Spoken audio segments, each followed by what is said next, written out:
I'm Mackenzie, 29, and I never thought my sister's wedding livestream would be the digital window to my family's undoing. One moment I was watching Madison float down the aisle, the beautiful bride my parents always favored, and the next chaos erupted when my father's secret second family walked in.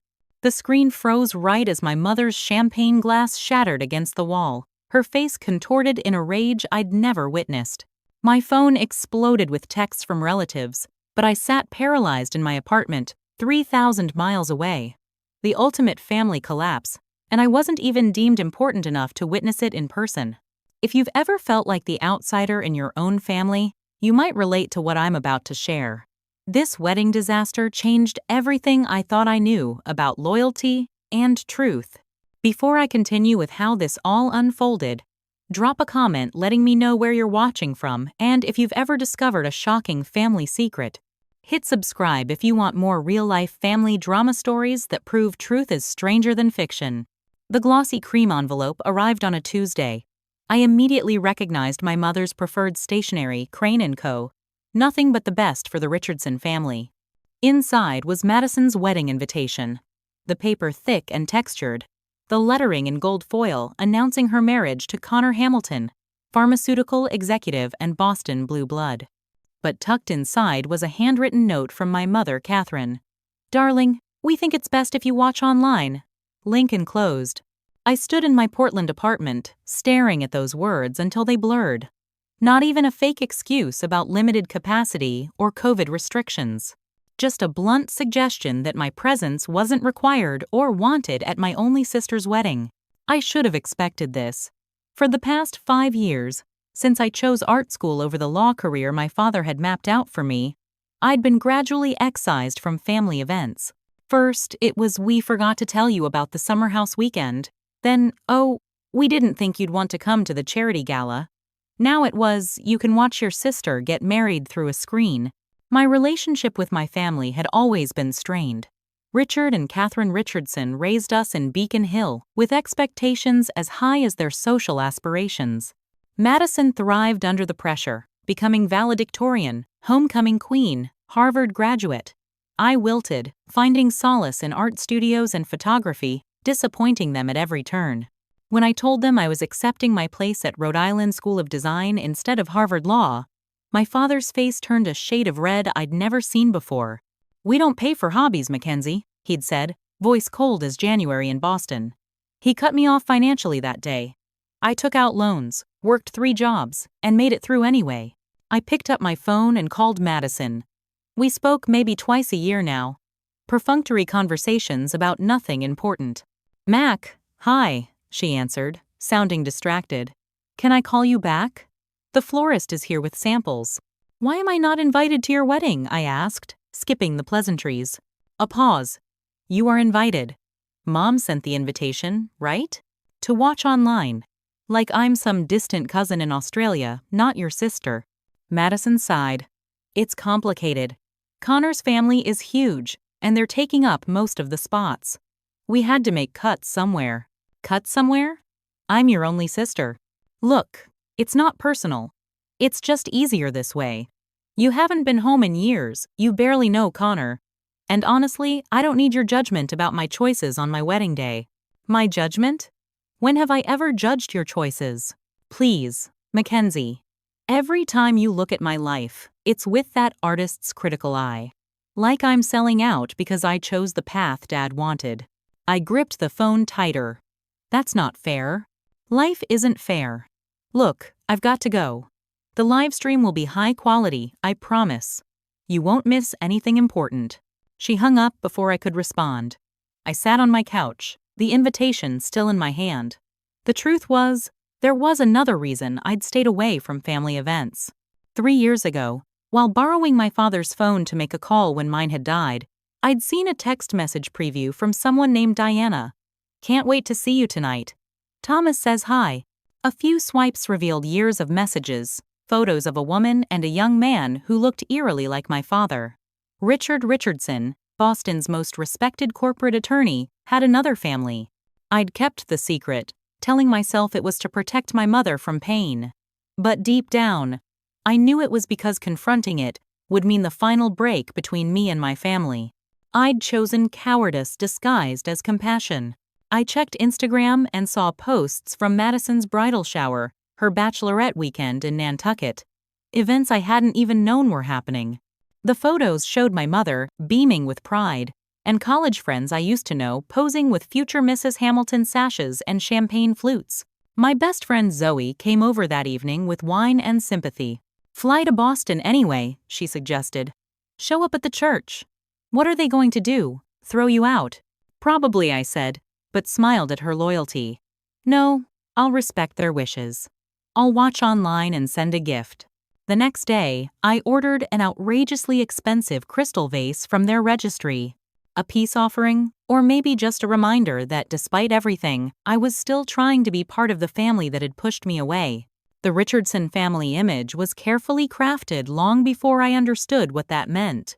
My earliest memories include my mother frantically cleaning before the ladies' auxiliary came for tea, my father rehearsing presentations in his home office until his voice grew hoarse, and Madison practicing piano until her fingers cramped. "Appearances matter," my mother would say. Adjusting my collar or smoothing my hair before school. People treat you based on what they see. My father rose through the ranks at Caldwell and Wright by working 80-hour weeks and cultivating the right connections.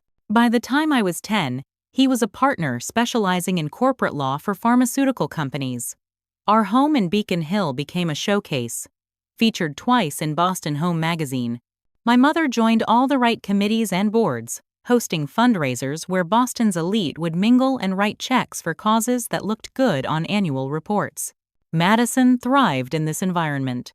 She was naturally gifted at academics and socially adept, understanding instinctively how to please adults and intimidate peers. By high school, she was class president, captain of the debate team, and dating the son of a state senator. When she was accepted to Harvard, my father bought her a BMW. My talents were different. I saw the world through shapes and colors, finding beauty in unexpected places. My sketches and photographs captured moments of vulnerability, my mother staring out the window when she thought no one was watching. The gardener's weathered hands, the contrast of shadows on snow. These observations weren't valued in the Richardson household. Practical skills lead to success. "Mackenzie," my father would say when finding me sketching instead of studying for the SATs, "your little drawings won't pay the mortgage." The defining moment came during my senior year of high school. I'd been accepted to both Harvard and RISD. The choice seemed obvious to my parents. "We've worked your entire life for this," my mother said, waving the Harvard acceptance letter. "Do you know how many doors this opens?" "I want different doors," I tried to explain. The fight that followed was spectacular. My father called my art self-indulgent nonsense.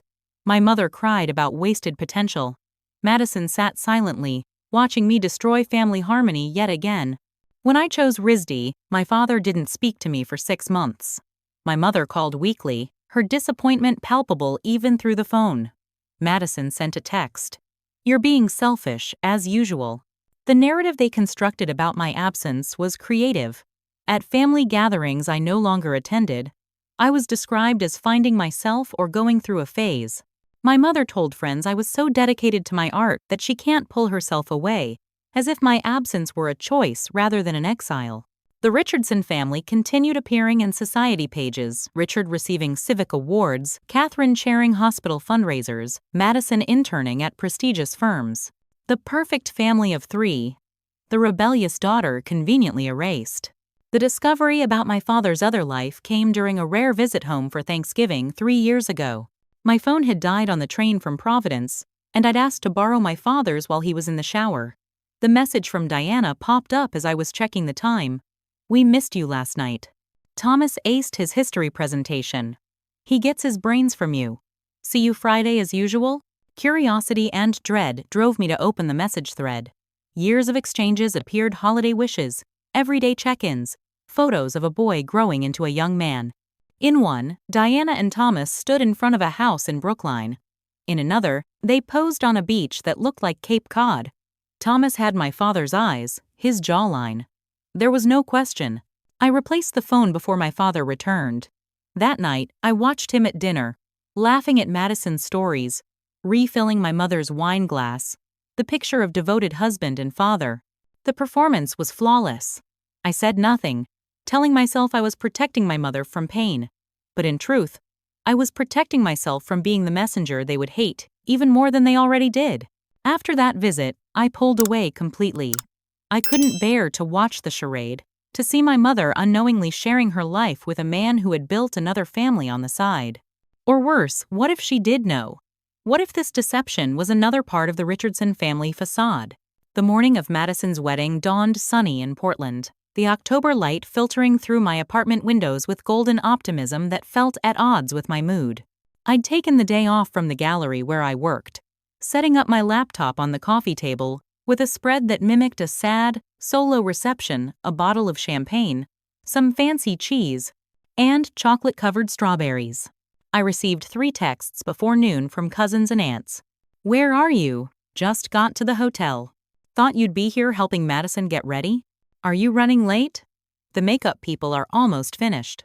To each, I responded with variations on the same lie. "Work emergency, can't make it. Watching online, tell the bride I send my love." Each message sent with a cheerfulness I didn't feel. The contrast between my studio apartment and the glimpses of the Four Seasons Boston I could see as the livestream tested was stark. Crystal chandeliers and flower arrangements taller than me filled the ballroom where the reception would take place.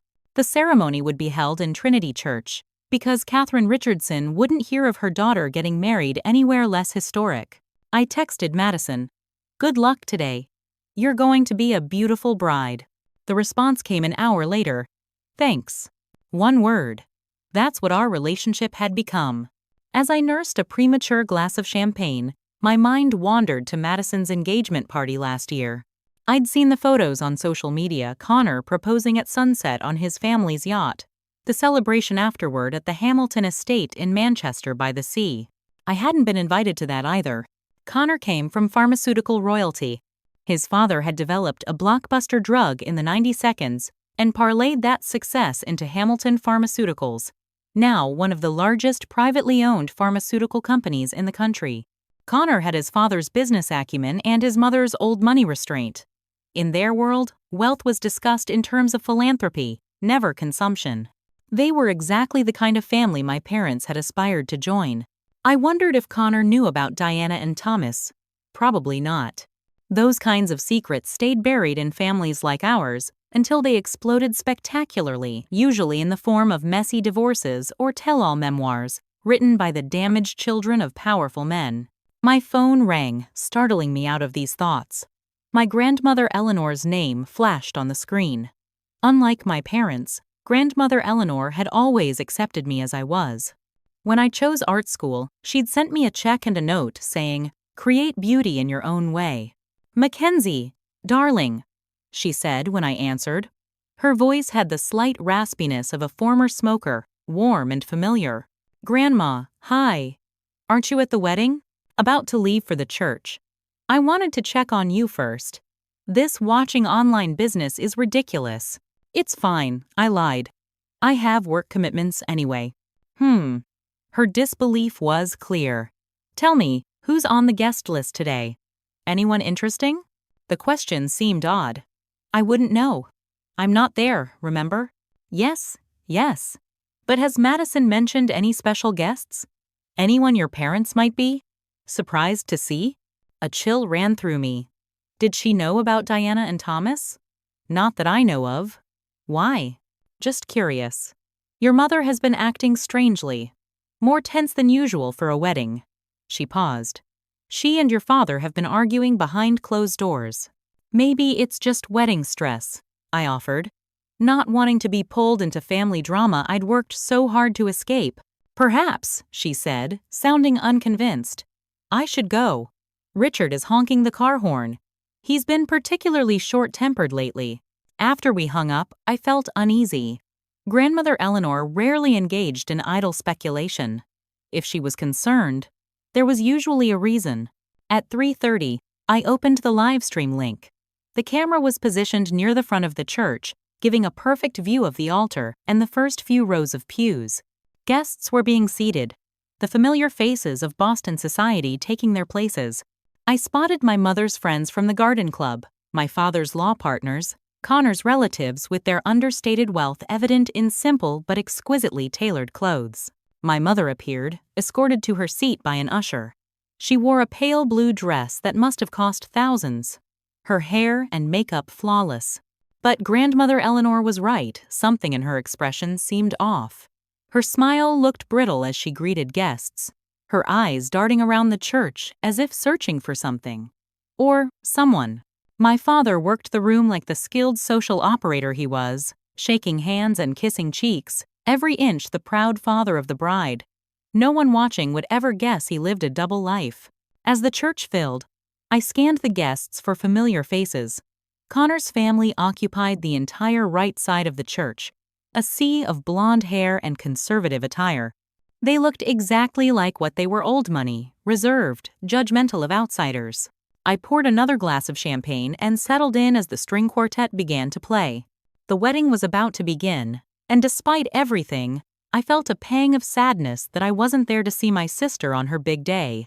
Whatever our differences, she was still the girl who'd taught me to tie my shoes and helped me navigate middle school. The officiant took his place, and the procession began. The live stream quality was impressive, I had to admit. Someone had hired professionals with multiple camera angles. The string quartet played Canon in D as the procession began. First came Connor and his groomsmen, all in classic black tuxedos. Connor looked handsome in that conventional way that Boston Brahmins often do, like he'd stepped out of a J.Crew catalog, but with a watch that cost more than most cars. The bridesmaids followed, 6 women I barely recognized in identical champagne-colored dresses.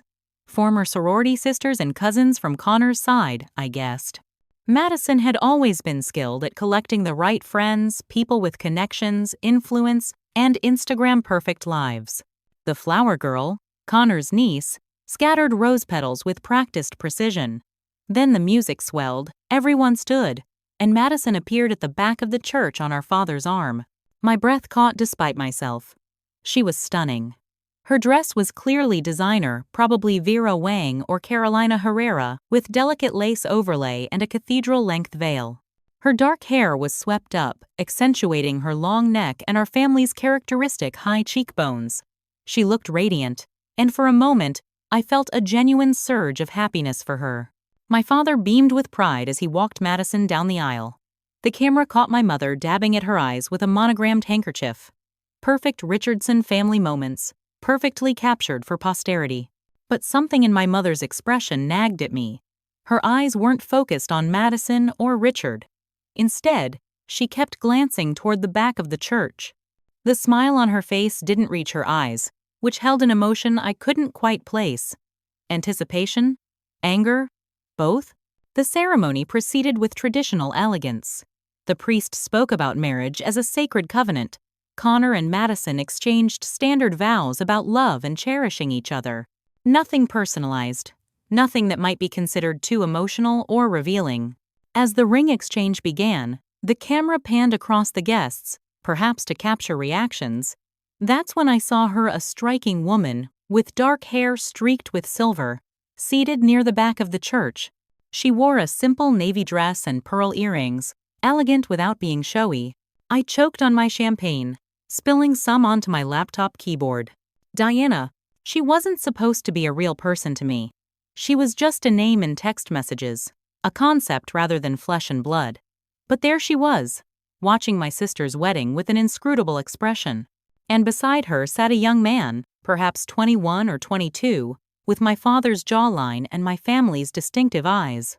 He was leaning forward slightly, watching the ceremony with obvious interest. Thomas. My hands shook as I tried to clean up the spilled champagne. Why were they here? Had Madison invited them as some kind of power move? Or had they crashed the wedding? Neither scenario made sense. The camera returned to the altar, where the priest was pronouncing Madison and Connor husband and wife. They kissed. Everyone applauded, and they turned to face the congregation as the recessional music began. I found myself scanning the crowd for Diana and Thomas again. The camera briefly caught my mother, who was no longer looking at the happy couple but staring directly at the back of the church, her face a mask of controlled rage. She knew. She had to know they were there. My father, by contrast, seemed oblivious. He was smiling, shaking hands with Connor's father, every inch the proud dad on his daughter's big day. Either he was an even better actor than I'd given him credit for, or he hadn't noticed Diana and Thomas's presence yet. As the wedding party processed out, I texted Zoe, "Diana and Thomas are at the wedding." Her reply came instantly, "Who?" Right. I'd never told anyone about my discovery. Another secret kept to protect the Richardson family image, my father's other family. The ones I told you about. What? You never told me about any other family. I'll explain later. Something big is about to happen. I can feel it. The wedding guests began filing out behind the bridal party, heading to the reception. The live stream faded to a screen, saying it would resume in 30 minutes when the reception began. I sat back, my mind racing. Diana and Thomas at Madison's wedding. My mother's strange expression. Grandmother Eleanor's odd questions. All the pieces were there, but I couldn't quite see the full picture yet. I can't believe what's about to unfold at this reception. If you're feeling the tension building like I am, drop a quick like so I know you're watching. Trust me when I say the ceremony was just the calm before the storm. Let me know in the comments if you've already spotted the red flags I missed in the moment. The reception footage is about to begin, and nothing could have prepared me for what happened next. The live stream resumed with a sweeping shot of the Four Seasons ballroom. Crystal chandeliers cast a warm glow over tables, adorned with towering centerpieces of white roses and orchids. A live band played soft jazz as guests mingled, champagne flutes in hand. The camera lingered on ice sculptures, on the 7-tier wedding cake, on the hand-painted place cards, all the trappings of extreme wealth that my parents had always valued so highly. I scanned the room, looking for Diana and Thomas. They were seated at a table near the back, not quite in the shadows, but certainly not prominently placed. Still, the fact that they had assigned seats meant their presence wasn't accidental. Someone had invited them, had included them on the seating chart. My phone buzzed with another text from Zoe. "Are you seeing this?" "Yes," I typed back. "But I don't understand why they're there." The master of ceremonies, a friend of Connor's from college, took the microphone and asked everyone to take their seats for dinner and toasts. The camera followed Madison and Connor as they entered to applause and made their way to the head table, where my parents and Connor's parents were already seated. My mother's face was still tight, her smile frozen. My father looked relaxed, laughing at something Connor's father said. He still hadn't noticed Diana and Thomas. Their table wasn't visible from the head table. Dinner was served some kind of poached salmon that probably cost $200 a plate, and the toasts began. Connor's father went first, a crystal champagne flute in his hand. "When Connor was born," he began, "I started a list of qualities I hoped his future wife would have. Intelligence, grace, strong family values, appreciative laughter from the crowd. Madison exceeds every expectation. Not only is she brilliant and beautiful, but she comes from a family that represents the values we cherish in the Hamilton household: commitment, loyalty, and above all, integrity." I nearly choked on my own champagne at home. Integrity? If he only knew. Connor's father continued, praising Madison's accomplishments and welcoming her to the Hamilton family. Then it was my father's turn. Richard Richardson took the microphone with the easy confidence of a man accustomed to commanding rooms. His silver hair caught the light. His custom tuxedo fit perfectly. He was, as always, the picture of Boston elite success. 29 years ago, he began, I held Madison in my arms for the first time, and I knew my life had changed forever. She has been my pride and joy every day since. The camera caught my mother's expression. Something flickered there, anger, pain. Then it was gone, replaced by her social smile. Madison has always embodied the best of the Richardson family values, my father continued. She works hard, she excels at everything she attempts, and she understands that family is the most important thing in life. At that moment, my mother stood up abruptly. She took her champagne glass in one hand and reached for the microphone with the other. "Richard, darling," she said, her voice honey-sweet in a way that anyone who knew her would recognize as dangerous. "May I say a few words about family too?" My father looked momentarily confused but handed her the microphone. "Of course. Catherine. My mother turned to face the guests. Her smile now transformed into something almost predatory. When Richard speaks about family values, she said, I think it's important that we're clear about which family he means. A confused murmur ran through the crowd. Madison looked alarmed. Connor confused. My father's face drained of color. You see, my mother continued, her voice steady despite the visible tremor in her hand. Richard has quite a broad definition of family. Broader than most of us realized. She gestured toward the back of the room. I'd like to introduce some special guests. Diana Winters and Thomas Winters. Richard's other family. The camera swung wildly to capture Diana and Thomas, who looked shocked to be called out so publicly. Thomas half rose from his chair, then sat back down. His face flushed. Catherine, my father hissed, reaching for the microphone. This is neither the time nor the place. My mother held the microphone away from him. Oh, I disagree. Madison's wedding seems exactly the right time to acknowledge all branches of the family tree. After all, Thomas is her half-brother. Shouldn't siblings celebrate these important milestones together?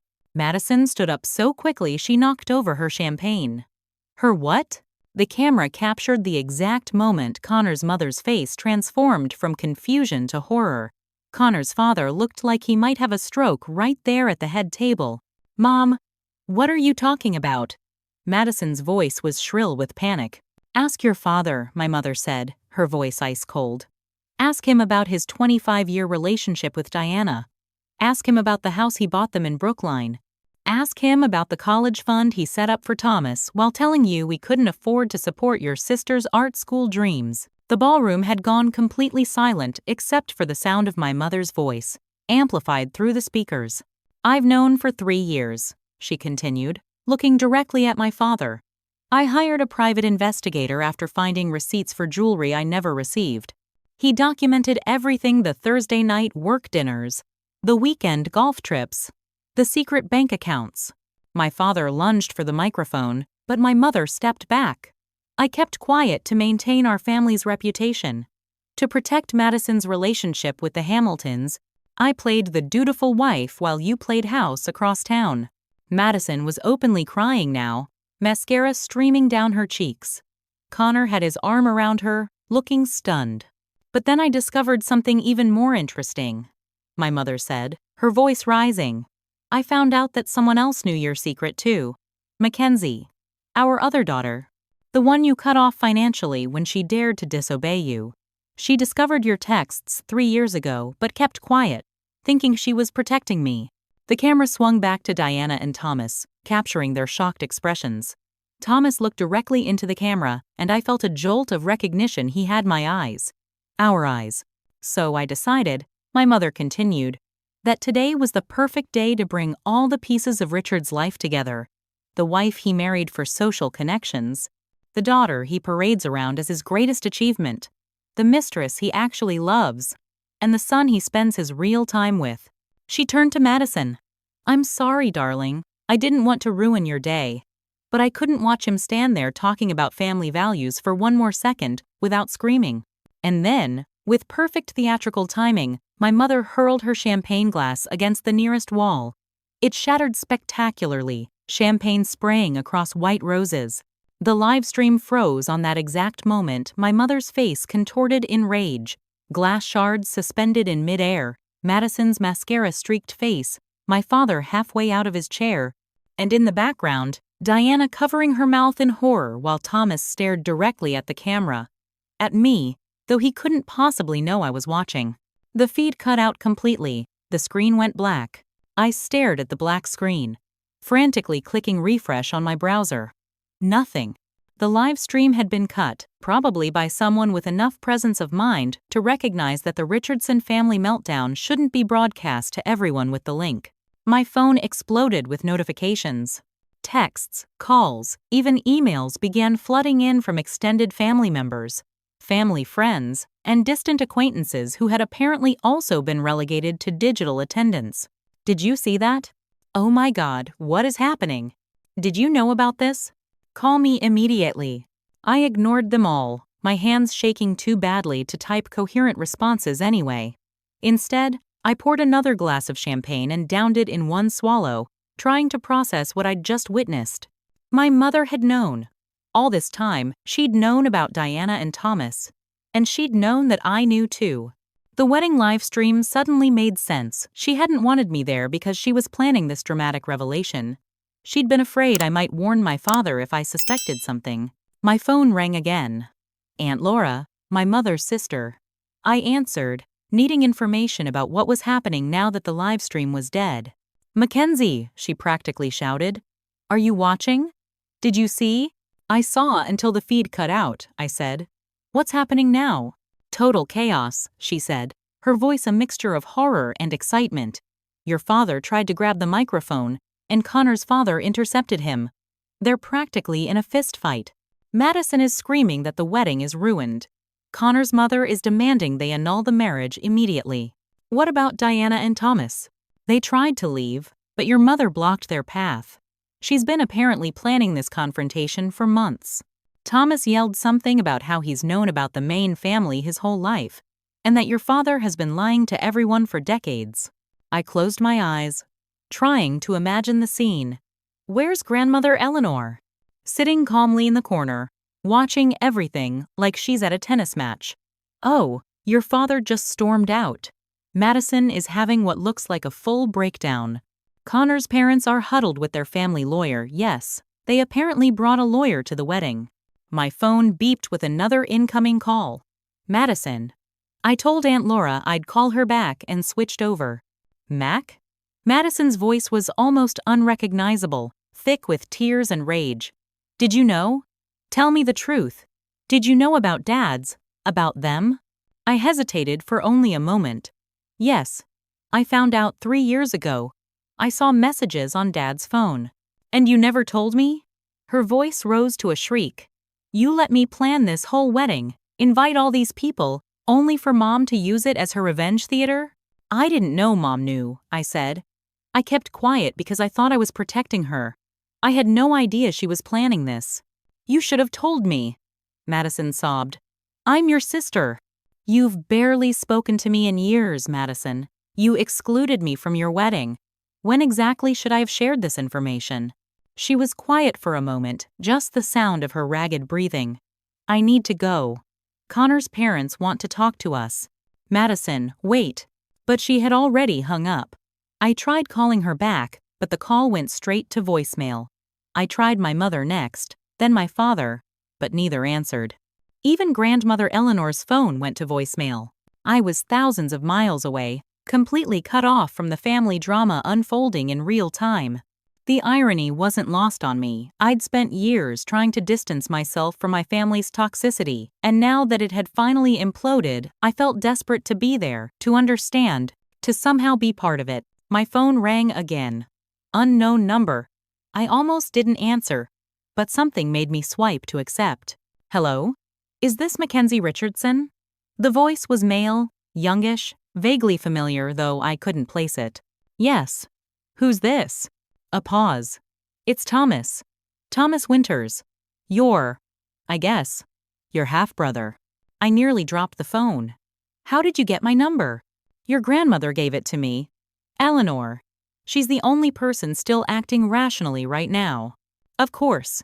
Grandmother Eleanor would be the one to recognize that Thomas and I were both victims in this scenario. What's happening there now? I asked. It's a mess, he sighed. Your mother, Catherine, she's been planning this for months, apparently. She invited us, sent formal invitations. When we arrived, I thought it was some kind of reconciliation attempt. Diana, my mom, she's been pushing my dad to acknowledge me to his other family for years. But it wasn't reconciliation, I said. No. It was calculated public humiliation. She wanted to destroy him in front of everyone who matters to him. I closed my eyes. And Madison and Connor are collateral damage. Yeah? He paused. I feel terrible about that. I never would have come if I'd known what she was planning. I just thought, I've known about you and Madison my whole life. I thought maybe it was finally time for us to meet. The realization that this stranger had known about me, had perhaps wondered about me the way I'd briefly wondered about him after discovering his existence, was surreal. Where is everyone now? I asked. Scattered. Your dad left. Madison and Connor are with his family. Your mom is with her sister, I think. Diana and I are in an Uber heading back to our hotel. We're flying home to New York tomorrow. New York? I thought you lived in Brookline. He laughed, a short, bitter sound. Another lie. We've always lived in New York. The Brookline house was just for show, for when Boston colleagues might drop by unexpectedly. Dad would come down on Thursdays, leave Saturday mornings. Sometimes he'd spend holidays with us, telling your mom he was at conferences. The elaborate construction of my father's double life made me feel ill. Not just the infidelity, but the meticulous planning, the years of systematic deception. The man I'd grown up with was essentially a character, a performance. I'm sorry, I said finally. About all of this. Me too, Thomas replied. For what it's worth, he talked about you sometimes. About your art. He has some of your pieces, you know.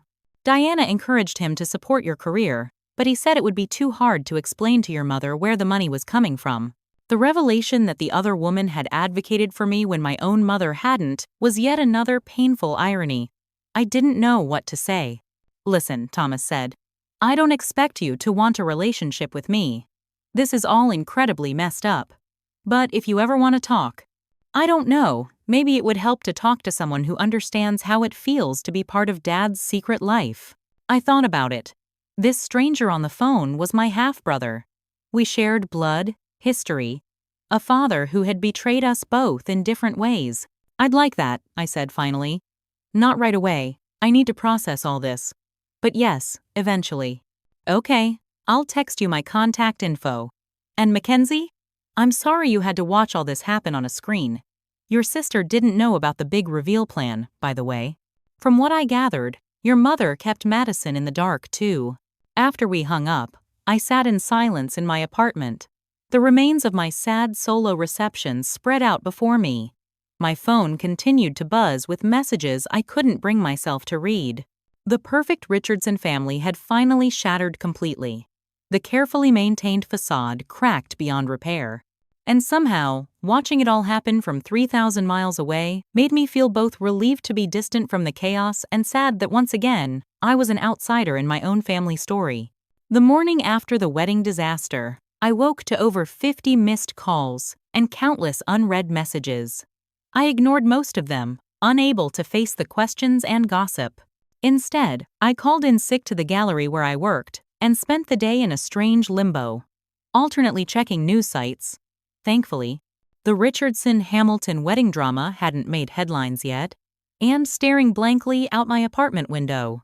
Around noon, my phone buzzed with a text from an unknown number. Hi, Mackenzie. It's Thomas.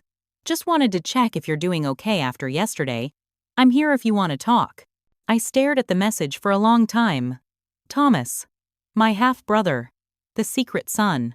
A person who had been a concept rather than a reality until yesterday. After nearly an hour of deliberation, I replied, Not great, honestly. Still processing. You? His response came quickly. About the same. Flying back to NY in a few hours. Would you be open to a video call sometime? Might be easier to talk face-to-face. I hesitated, then agreed. We set up a time for later that evening, and I spent the intervening hours in a state of nervous anticipation. What would I say to him? What did he want from me? Were we supposed to suddenly be siblings after 29 years of not knowing each other existed? At 7 p.m., my laptop chimed with an incoming video call. I took a deep breath and accepted. The face that appeared on my screen was startlingly familiar in some ways and completely foreign in others. Thomas had our father's jawline and the Richardson family eyes, the same eyes I saw in the mirror, in childhood photos of Madison, in grandmother Eleanor. His hair was darker than mine, and he had a small scar near his right eyebrow, but there was no denying the genetic connection between us. Hi, he said, looking as awkward as I felt. Thanks for agreeing to talk. It's surreal, I admitted. Seeing you. You look so much like him. So do you. He smiled slightly. It's strange. I grew up seeing photos of you and Madison. Diana, my mom, she kept a file. Dad would bring pictures sometimes, school portraits, graduation photos. I always wondered what you were like. The revelation stunned me. You knew about us your whole life? Thomas nodded. Dad never hid you from me. He just hid me from you. He told me that Catherine, your mom, was fragile, that learning about me would destroy her. He said he was protecting everyone by keeping the families separate. And your mother was okay with this arrangement? Thomas's expression clouded. It's complicated. They met before he married your mother. Diana was his law school girlfriend. But then he got the job offer at Caldwell and Wright, and Catherine's father was on the board of a major pharmaceutical client. Marrying her opened doors. So he married for career advancement but stayed with Diana because he loved her? The scenario was both terrible and somehow exactly what I'd expect from Richard Richardson, whose ambition had always driven his decisions. Something like that. Mom thought he'd eventually leave Catherine once his career was established. But then Madison was born, and he said he couldn't leave his daughter. Then you came along. There were always reasons to maintain the status quo. And your mother accepted this? For 25 years? Thomas shrugged, looking uncomfortable. She loved him. She believed him when he said he'd leave Catherine eventually. And she had her own life. She's a professor at Columbia. I think in some ways, the part-time husband arrangement worked for her too. She got companionship and support without having to compromise her independence. I tried to process this information, to understand how two intelligent women had shared a man for decades, one knowingly and one in ignorance. Did you ever resent us? I asked finally. The Main family? Sometimes, Thomas admitted, especially as a kid. Dad would miss school plays because he had to attend Madison's dance recitals. He'd cut visits short because he had family obligations in Boston. Christmas morning was always just me and Mom because he had to be with you guys. The guilt I felt was irrational but overwhelming. I'm sorry. Don't apologize. It wasn't your fault. He paused. Did you know I was at your art school graduation? What? That's impossible. I would have seen Dad. Thomas shook his head. Dad wasn't there. Mom sent me. She saw the announcement in your school's newsletter. She followed your career because she knew how much it hurt you when Dad cut you off financially. She felt guilty that he was paying for my education, but not yours. I was speechless. Diana had attended my graduation, had witnessed a major milestone in my life out of some sense of guilt or connection. She thought it was wrong, Thomas continued, the way they treated you when you chose art school. She actually encouraged Dad to support your career. She has one of your pieces, you know. Dad bought it from a small gallery show you did 3 years ago. He couldn't keep it at the Boston house, obviously, so it hangs in our apartment in New York. The revelation that my father had secretly purchased my artwork, that the other woman had advocated for me when my own parents wouldn't, was almost too much to bear. This is all so twisted, I said, running a hand through my hair. I don't know how to feel about any of this. I get it. It's a lot. Thomas hesitated. There's something else you should know. About the wedding. What about it? I reached out to Madison 3 months ago. I found her on Instagram and sent her a message, saying I was her half-brother and I'd like to meet her before her wedding. I thought maybe it was time for all the secrets to end. What did she do? She blocked me. Then I got a cease and desist letter from your father's lawyer, threatening legal action if I contacted anyone in the Richardson family again. I winced. That sounds like Madison. But here's the thing, a week after that, I got a wedding invitation. Formal, addressed to me and Diana. We assumed it was from Madison, that she'd changed her mind. But it wasn't from Madison, I said, the pieces clicking into place. It was from my mother. Yeah. We learned yesterday that she's known about us for months. She hired a private investigator after finding evidence of your father's affair. The PI tracked us to New York. She sent the invitation as part of her elaborate revenge plan. And Madison had no idea? None. Your mother kept her in the dark, too. She wanted maximum dramatic impact, Madison learning about her half-brother at the same time the Hamiltons did. I thought about Madison's face on the live stream. The genuine shock and horror. She'd been as blindsided as everyone else. This is so messed up, I said, shaking my head. Our parents are terrible people. Thomas laughed, a surprisingly warm sound. On that, we definitely agree. We talked for almost 2 hours, sharing stories about growing up with Richard Richardson's influence. Despite our different experiences, There were striking parallels: the pressure to excel, the conditional love based on achievement, the emotional distance. By the end of the conversation, I felt a strange connection to this person who was both stranger and blood relation. "I'd like to meet in person sometime," I said as we prepared to sign off. "Not right away. I think we all need time to process this nuclear explosion in our family. But eventually." "I'd like that," Thomas said, smiling. "Maybe we're the silver lining in this whole mess. Two people who never knew they had a sibling suddenly gaining one." After we disconnected, I sat staring at my dark computer screen, thinking about families, the ones we're born into and the ones we choose. For years, I'd mourned the loss of my family connections, feeling like the outcast, the black sheep. Now I wondered if that distance had been a blessing in disguise, protecting me from the toxic web of lies that had finally collapsed under its own weight. A week after the wedding disaster, I found myself on a plane to Boston. I hadn't planned to go, but Grandmother Eleanor had called, her voice unusually serious.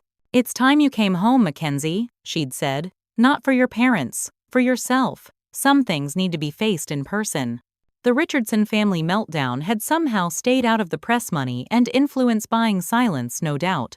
Madison and Connor had fled to the Maldives, their marriage already under strain according to Grandmother Eleanor. My father had moved out of the family home and was staying at the Ritz-Carlton. My mother had locked herself away, accepting visits only from her sister Laura and Grandmother Eleanor. Boston in October was achingly beautiful. The trees along Commonwealth Avenue turned gold and crimson, the air crisp with the promise of winter. As my taxi drove through familiar streets, I felt a complex mixture of nostalgia and dread. This city had shaped me, for better and worse.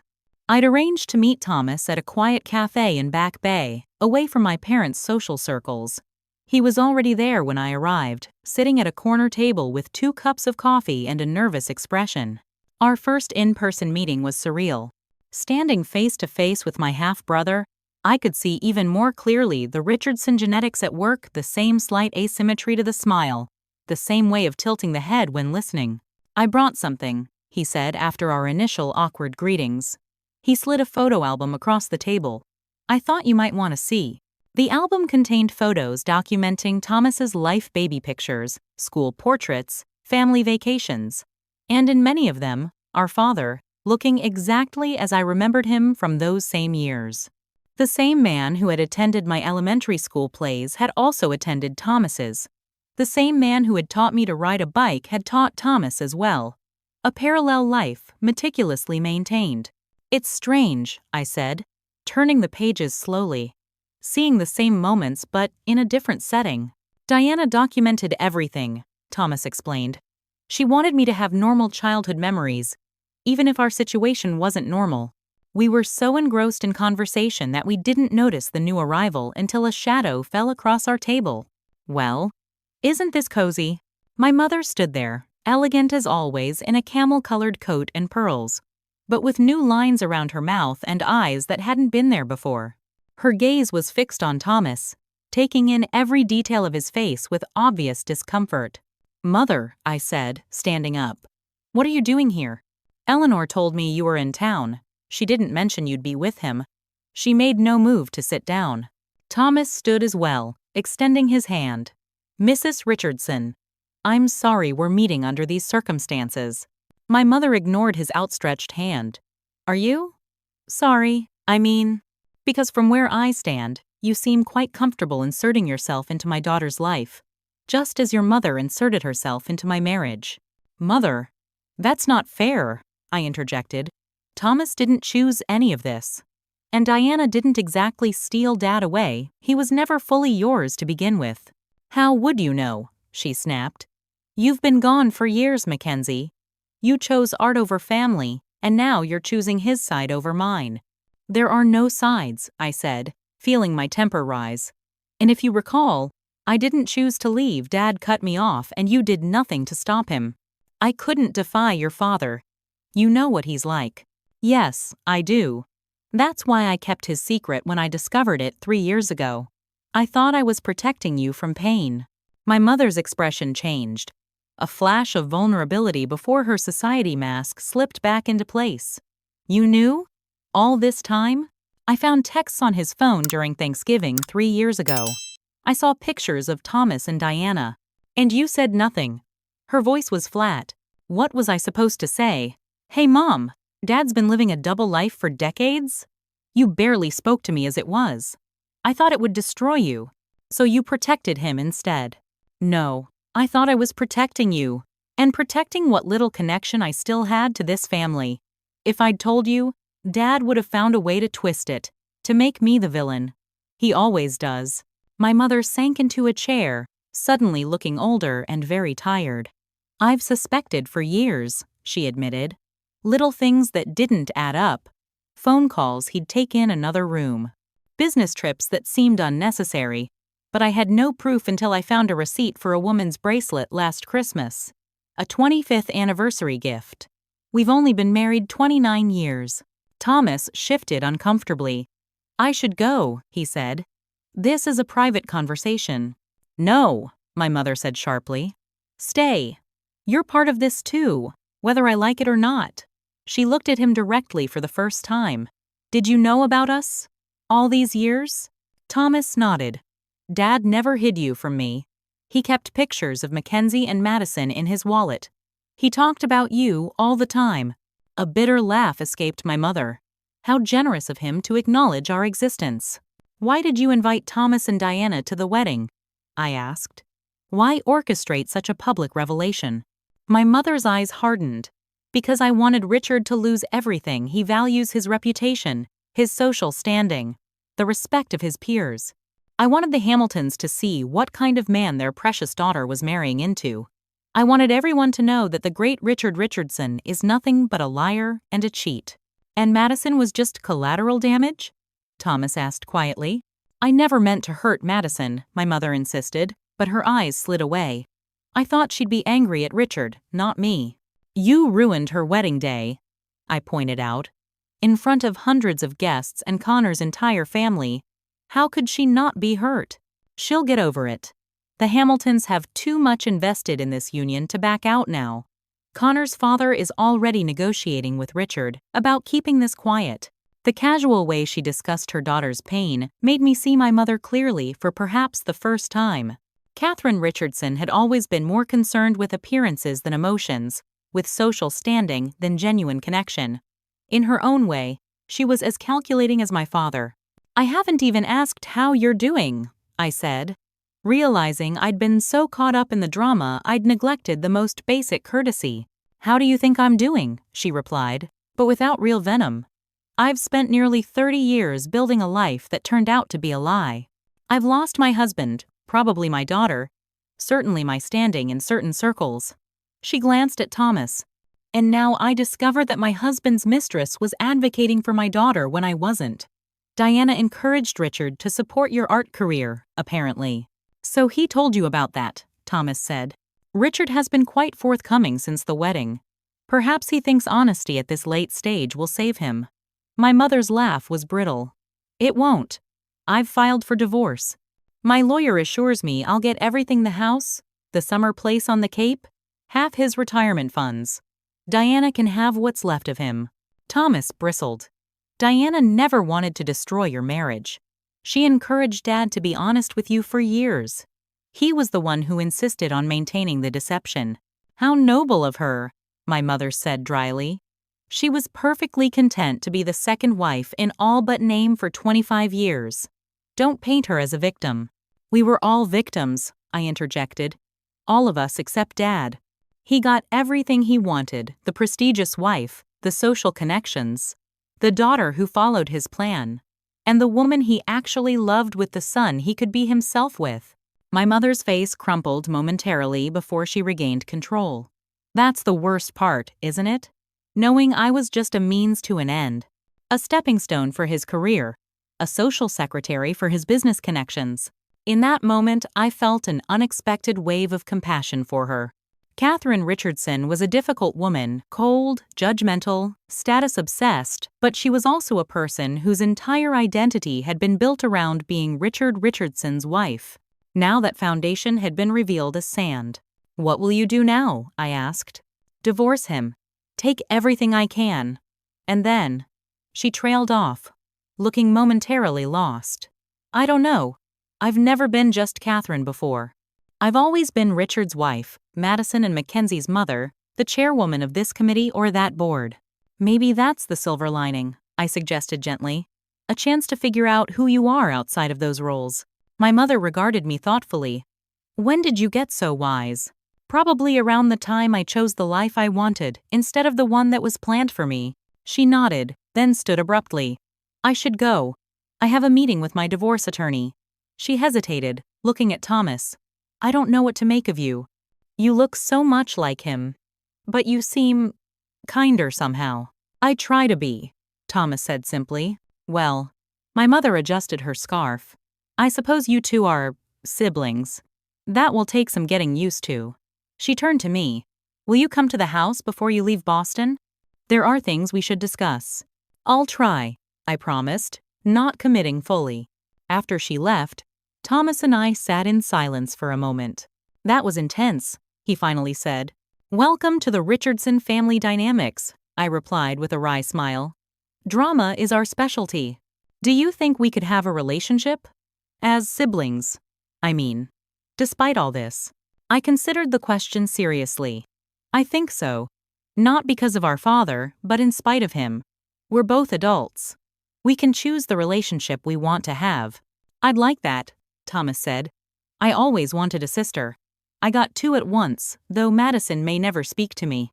Give her time. Madison has built her entire identity around being the perfect Richardson daughter. Learning that our family was built on lies has shattered that self-image. We left the cafe together and walked to the public garden, where we found Grandmother Eleanor feeding the ducks. She seemed unsurprised to see us together, patting the bench beside her for us to sit down. So you've met properly, she said. Good. Family should know each other, whatever the circumstances of their connection. Did you know about Thomas all along? I asked. Grandmother Eleanor sighed. I had suspicions for years. Richard was many things, but subtle wasn't one of them. Too many business trips, too many late nights. But I never had proof until recently. Recently? Thomas asked. Catherine showed me the private investigator's report about 6 months ago. That's when I learned about you specifically. She reached over and patted Thomas's hand. You seem like a fine young man. Richard did something right there, at least. Why didn't you tell me? I asked. Not my secret to tell, dear. But I did try to bridge the gap. I'm the one who suggested to Catherine that she invite you to watch the wedding online. I knew you'd discover the truth eventually, and I thought it might be less painful from a distance. I wasn't sure whether to be grateful or annoyed. I'm not a child who needs protection. No, but you're my granddaughter, and I've always tried to look out for you, especially after Richard cut you off. That was unforgivable. She turned to Thomas. And you're my grandson, whether Catherine accepts that or not. The Richardson bloodline isn't defined by marriage certificates. Thomas looked touched by this simple acceptance. Thank you, that means a lot. Grandmother Eleanor had always been the family pragmatist, seeing things as they were rather than as convention dictated they should be. Her easy inclusion of Thomas made me love her even more. As we sat there, the October sun warming our faces, I felt a strange sense of peace descending. The Richardson family would never be the same, but maybe that wasn't a bad thing. The perfect facade had hidden rot at the foundation for too long. Perhaps now, with everything exposed to light and air, something healthier could grow.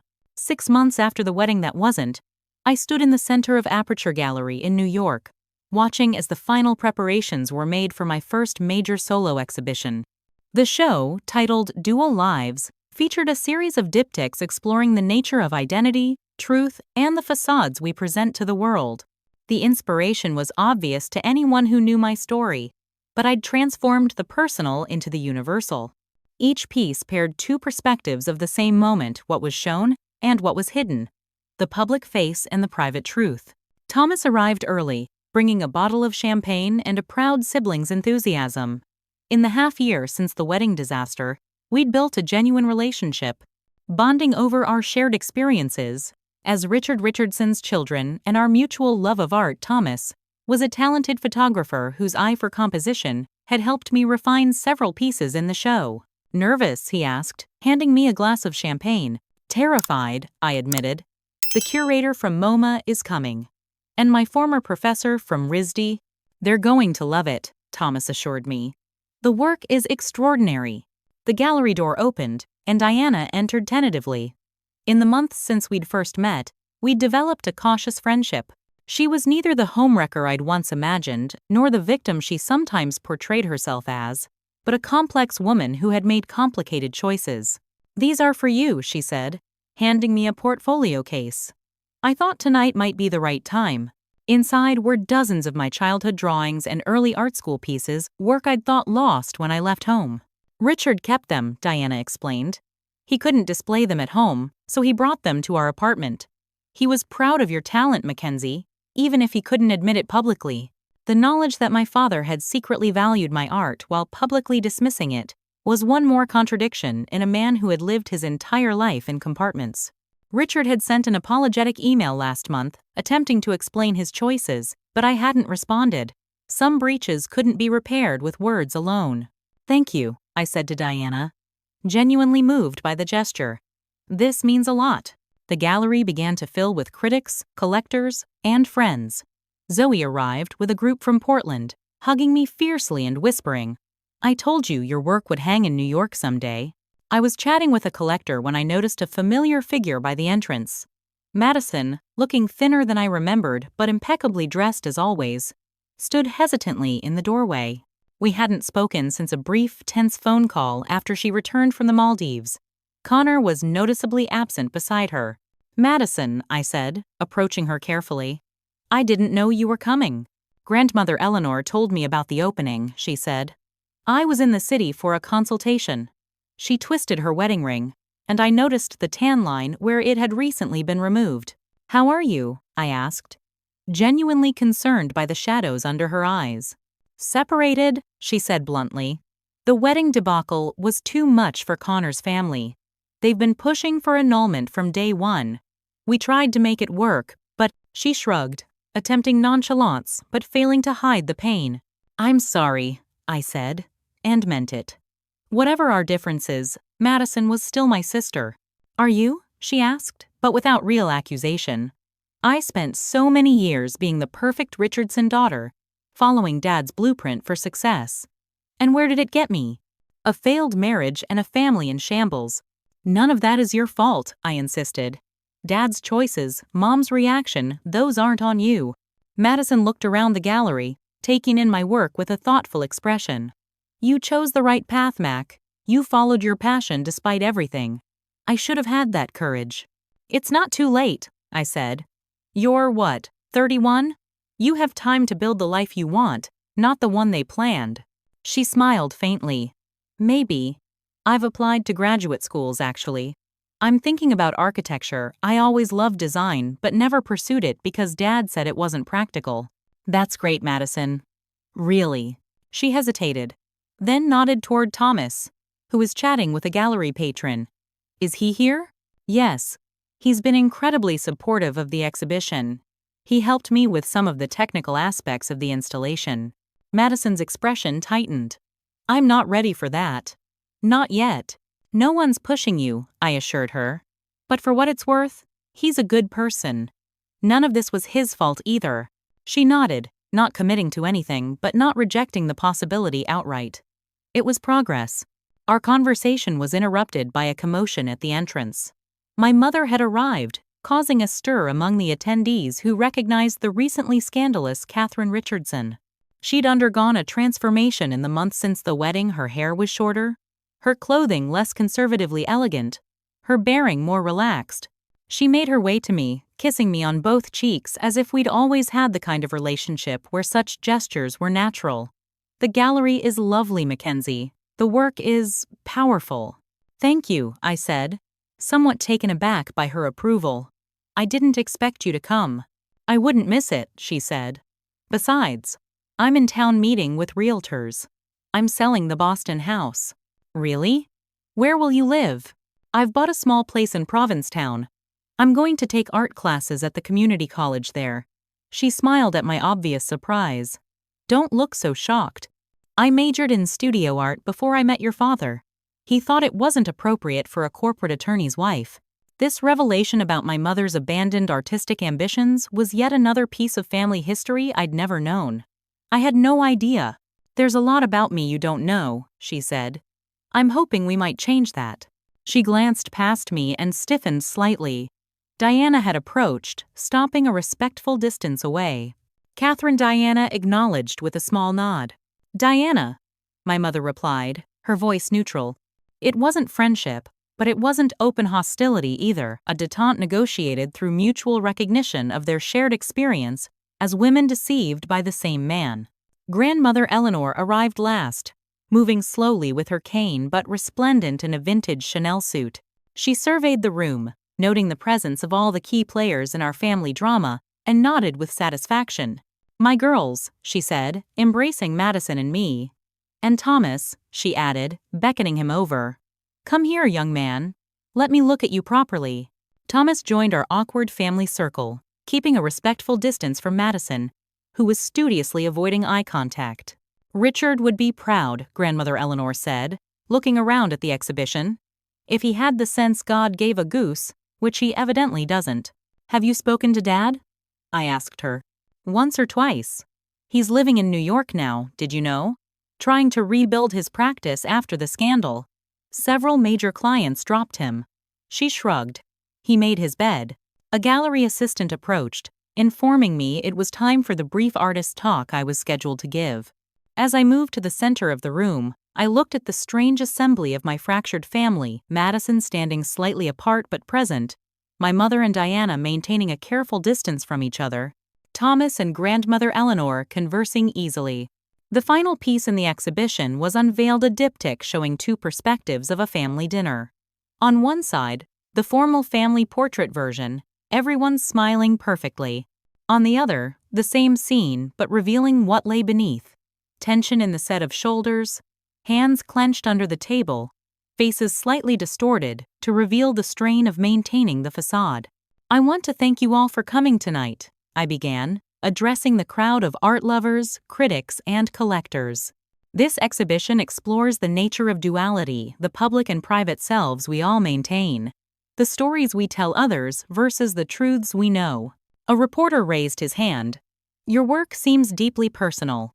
Can you talk about what inspired this series?" I glanced at my assembled family members before answering. We all contain multitudes, love and betrayal, honesty and deception, belonging and alienation. These pieces are about finding truth in the spaces between those contradictions. "And the title, Dual Lives?" another attendee asked. "It refers to the way we all live simultaneously in multiple realities, the ones we show the world and the ones we keep hidden. Sometimes a moment of crisis forces those realities to collide, and in the aftermath, we have to reassemble the pieces into something new, something more honest." Later, as the crowd thinned and the evening wound down, Thomas approached me with a proposition. "I've been thinking about a collaboration," he said. "Your painting, my photography. A project about family mythology versus reality." "I'd like that," I replied, genuinely excited by the idea. The final piece of the evening fell into place when Grandmother Eleanor corralled everyone for a photograph. Madison, myself, Thomas, my mother, Diana, and herself. An unlikely grouping, an unconventional family portrait. "6 months ago, I watched my sister's wedding through a computer screen," I said as we arranged ourselves. "The live stream froze at the moment, everything fell apart. But maybe that frozen moment revealed more truth than all the perfect family portraits that came before it." As the photographer counted down, I felt a strange sense of completion. The Richardson family would never again be what it once was, but perhaps it could become something new, complicated, imperfect, but finally honest. If family secrets and betrayal have touched your life too, I'd love to hear your story in the comments below. Has karma ever revealed truth in your family in unexpected ways? This journey taught me that sometimes the most painful revelations lead to the most authentic connections. Thank you all for listening to my story. If it resonated with you, please subscribe to hear more real family drama stories. And hit that like button to let me know you're out there. Share this video if you know someone who might find healing in knowing they're not alone in family struggles. Until next time, Remember that sometimes the family we build from the broken pieces is stronger than the perfect facade we tried to maintain.